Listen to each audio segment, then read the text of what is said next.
Aku juga meminta mohon ya kan sama semua pejabat-pejabat ya kan, juga dalam kepolisian tegakkan hukumnya ya kan. Soalnya ini anak yang satu-satunya perempuan yang kusayangin, harapan aku panjang sama anak itu kan namanya kan.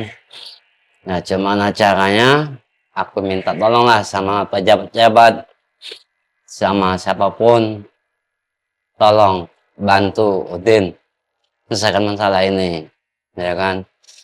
Saya minta sehukum seberat-beratnya, itu aja. Seandainya pulang kerja jam 7, setengah 7 malam, ya buat kopi nggak ya? Ya makan ya, ayo ambil ya buat kopi nggak? Ayo buatin ya. Selalu terbayang gitu kan.